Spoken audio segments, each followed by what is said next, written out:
Good evening, Chiefs Kingdom. How are you guys doing? Howdy, friends and neighbors. I am glad to get rolling. You have a win under your belt for Patrick Mahomes and the Chiefs offense, who looked like they were moving pretty well.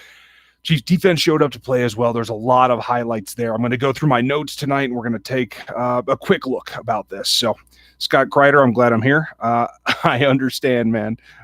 Mine's not far behind you either. So, hope you guys are all doing well. Hope you enjoyed that game. It's Christmas week, so I want to say happy holidays and Merry Christmas to all of you.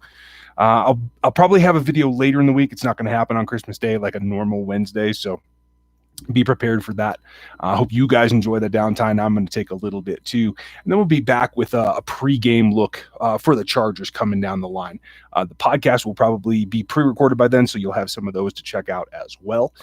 So whether it's on the YouTube, in fact, let me know if you watch on YouTube or if you're ready to subscribe to the podcast on a platform.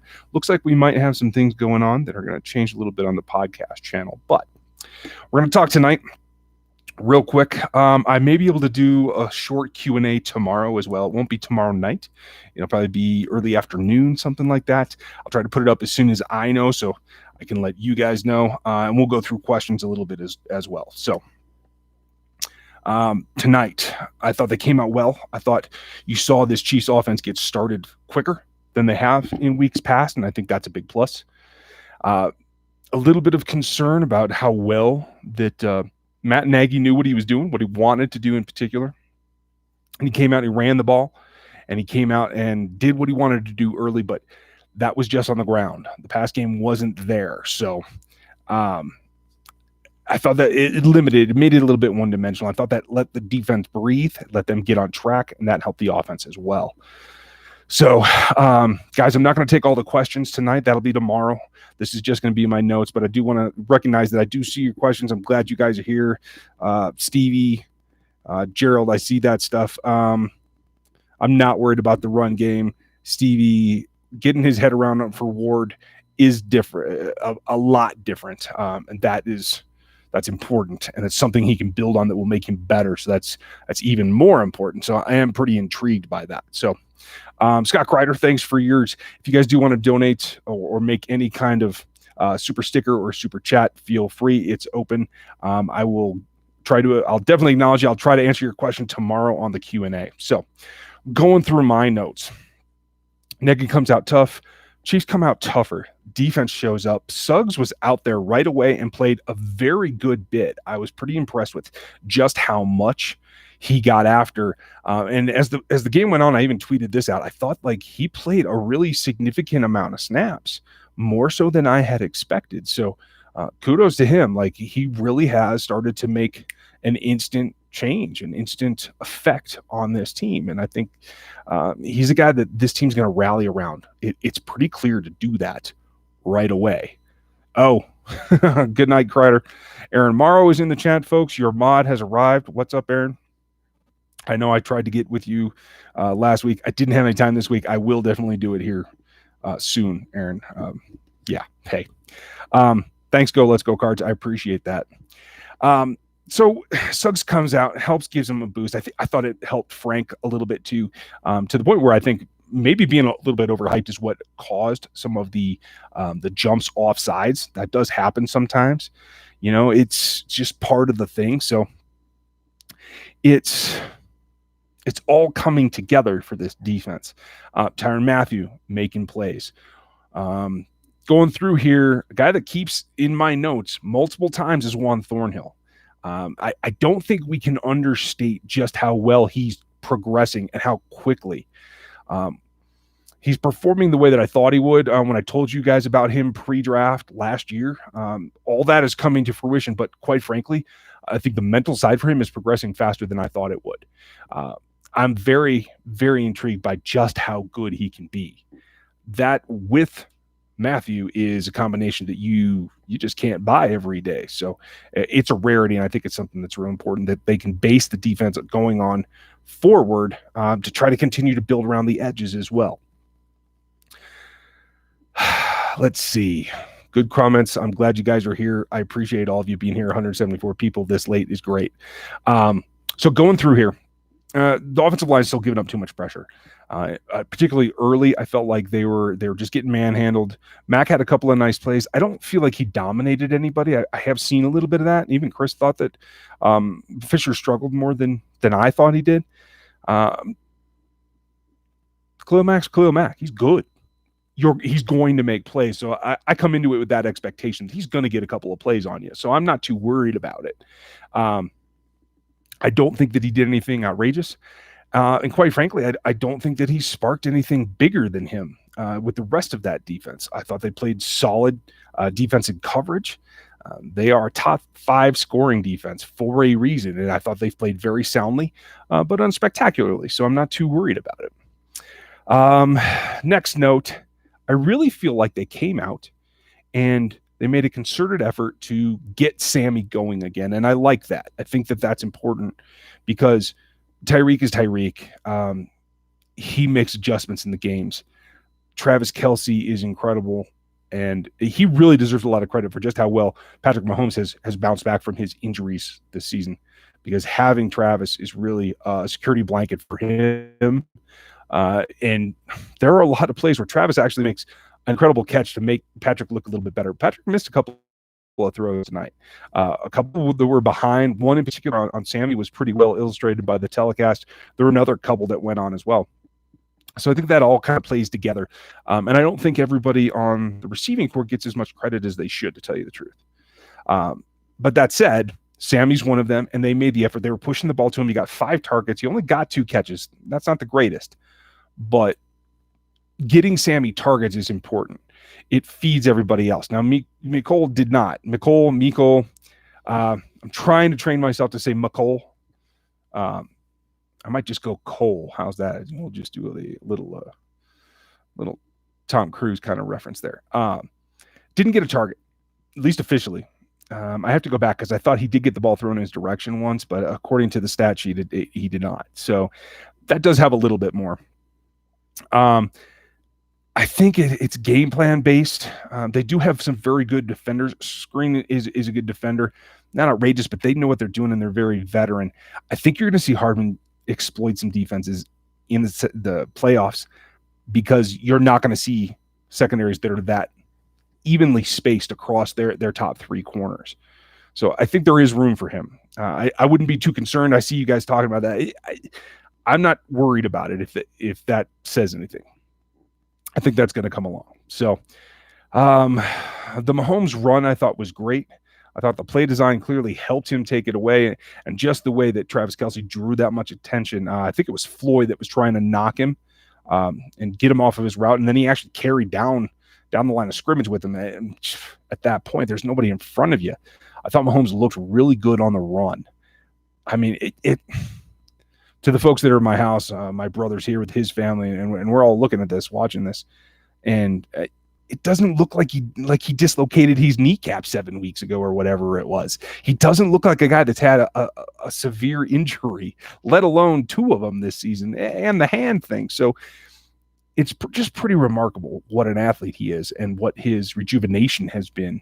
So that clearly stood out to that play. He looked 100% to me on the run. So I'm very, very comfortable with that. And I thought that he did a good job getting the ball out of his hand when he had to, not taking unnecessary hits. He got hit some.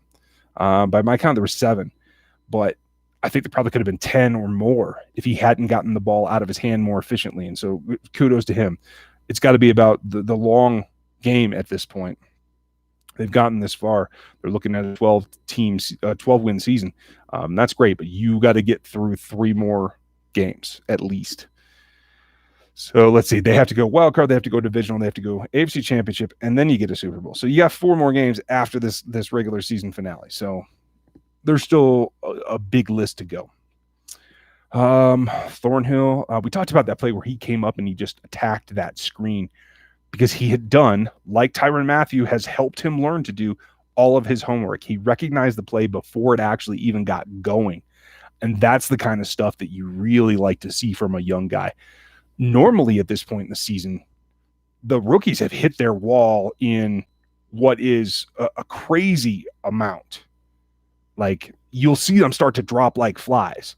After about week 12, when they're passing what they what their longest season ever was in college, you start to see them start to slow down, and it'll be 1, 2, 3 guys start to get, and at that point, they start to lose their performance. And not only did you see Juan Thornhill, but I think Hardman, when he is given opportunities, I think is continuing to perform.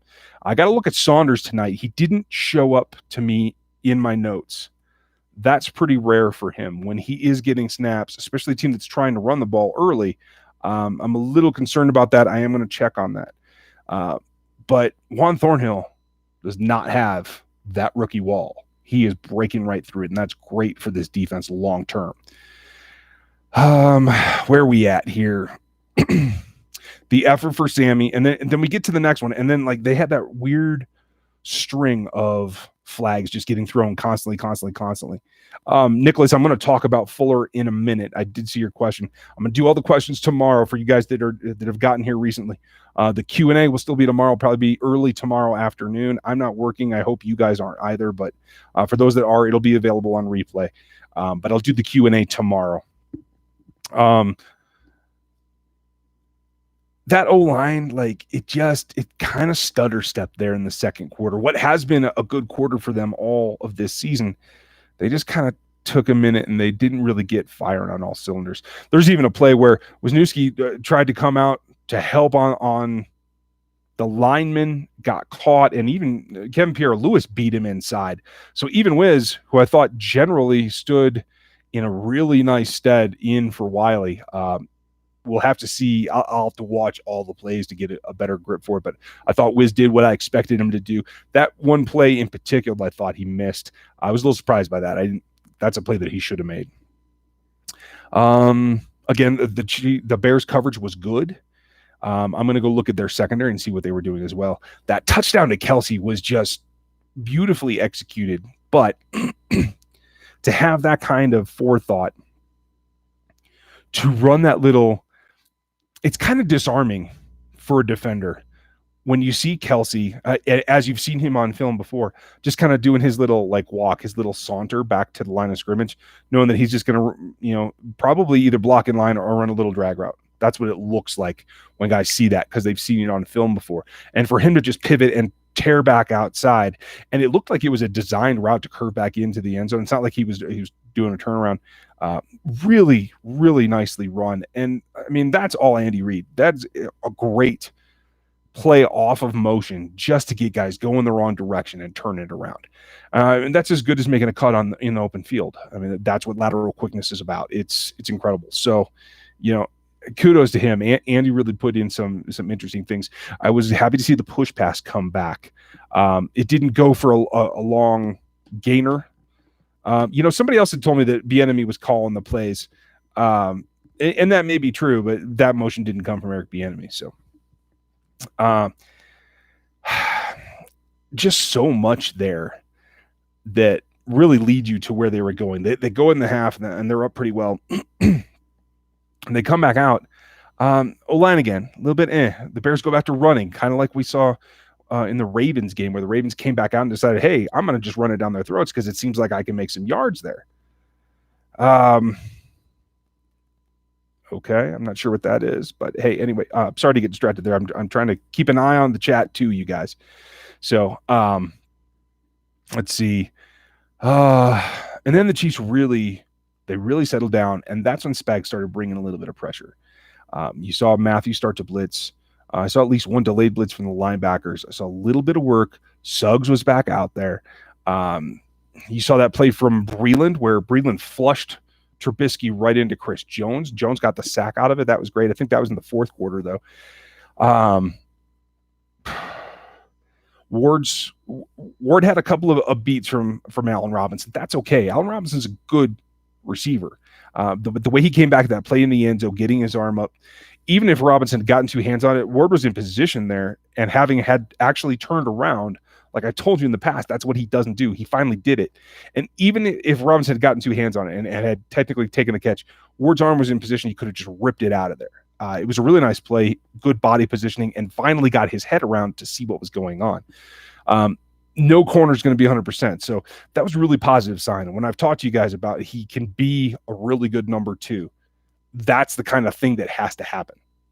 So good for him. If he can do that consistently, he is on his way to being a very good corner, one of the top 50 corners in the league.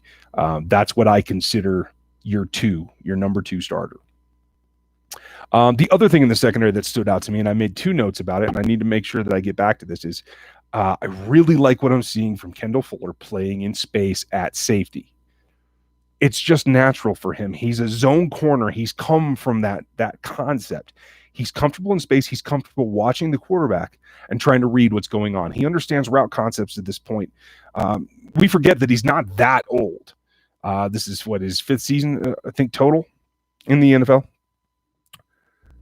He can read, and having him off the line of scrimmage back farther, man. And I know that they're dropping him from what looks like a nickel position, and some of that helps in the transition of throwing off guys like Trubisky. But I also feel like that really sets him up to be able to make plays, to play in space, and I really like that. I can see a scenario where they part ways from Dan Sorensen, they get another coverage linebacker to do what Sorensen is doing now in being at the line of scrimmage and having the third guy in space be Fuller. I could see them re-signing him as a safety, to tell you the truth. And I think, Andy's done it in the past with Ron Parker where he just called him a DB, and that's perfectly fine too, because that way you have 3 guys in Thornhill, Tyrann Mathieu, and Fuller that if anybody's anything crazy, they can drop down and cover wide receivers. They're capable of it. They might get beat, but they're capable of it. And that's really what it's about, that versatility.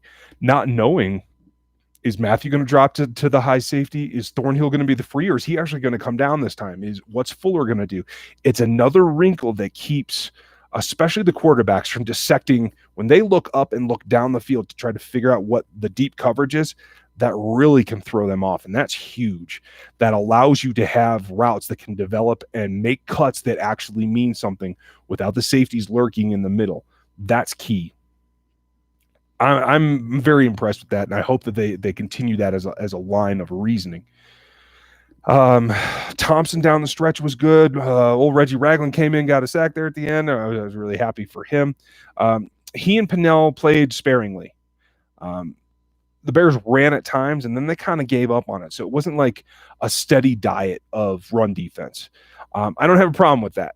If they're going to play pass all the time, Reggie shouldn't be out there 90% of the time. And I think Reggie will tell you that.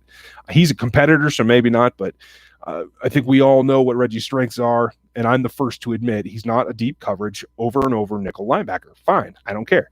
When you need him to stop somebody, he stops somebody, and he can rush. I think that's the thing that they experimented with in training camp. And I think I even put it in one of my training camp reports that I thought he looked good coming off the edge. They were experimenting with that. And I think it's come to fruition. It's something that Reggie can contribute to this defense in another way that you don't see every week. So it's a big plus. That said, the defense played well. The offense played pretty good. This isn't the best team. So enjoy this win, but just remember there are other things. Especially, very good point, Dean. A couple of things happened today. And it looks like, because of the Steelers' stumble, that it looks like it could be the Titans coming to Arrowhead for the wild card game. That's significant. And Dean 31-21, you are absolutely right. Reggie and Pennell have to be ready to go for that wild card game. Jeremy, you're right too. Too many penalties, and that will happen again. But if it's the Titans, you have to correct what you did. Your worst defensive performance of the season, particularly against the run, but even overall, that's going to come as a rematch against the Titans. And I like that. You can get that out of the way. Then it looks like the progression is most likely to be, you beat the Titans, you get the Patriots, you beat the Patriots, you get the Ravens. That looks like the way it's going to stack up right now with where everything is right now. And that's fine. One other note that I just jotted down, I didn't watch that game. I didn't see that game, but I saw the highlights and I heard the commentary. I'll dig into it a little bit more. I don't know what happened with Amari Cooper in Dallas. I don't know why he wasn't on the field for what needed to be a touchdown, a need to have touchdown. That's an issue. And if there's anything that means he's the guy that they didn't pay, if they're going to pay Dak and they're not going to pay Amari Cooper, Sammy Watkins is likely to walk. Demarcus Robinson is likely to walk. if you can get Cooper to come in to play with the MVP and Tyreek, that's a huge get. Mecole Hardman, I'm working on it, guys. I swear I'm working on it. Mecole Hardman can line up outside. He can do it. But I think he's best in at the slot, and I think that's really where he's going to be most productive for this offense going forward. So I want to see them get a big-bodied X-type receiver with good explosion and good leaping ability to fill that role. I don't know if Sammy's done enough to get him reinstated. If he did, it would have to be either a cut and a total re-sign on a new contract, or they'd have to restructure his existing deal, and I just don't know if that's going to happen. So these are all conversations we'll have at length in the offseason. I guarantee it. I've already started looking at the draft, started looking at some of those. I don't have a lot of time right now until the playoffs start and things start to die down a little bit in terms of time. So right now, I feel like there's going to be a class that's going to be really interesting. We're going to have a ton to talk about this offseason for the draft. So I'm pretty excited about that. So with that said, I'm going to call it tonight because I'm hungry and I need to go to get a beer as well. So hope you guys enjoyed this game. I certainly did. We'll regroup tomorrow. I will try to get the time figured out as early as I can, and I'll send out a notice. I'll probably put a community post up too. So if you guys all have the notifications, click those to all on the channel, and it should tell you like when we're going to go. We'll do a Q&A for anybody who's available, and we'll try to knock that out. I won't have a video till later in the week, and we'll just kind of go from there. And then it all keeps rolling, and we start to look at playoffs. I'm pretty excited. I hope you guys are. Appreciate you guys jumping on here. I know it's late. So those of you that are working, take it easy. For those of you that are off, enjoy your Christmas break. Happy holidays for those of you that don't celebrate Christmas, and everybody else. Hope you have a great one. I will check in with you later, and we'll talk Q&A tomorrow. Have a good night.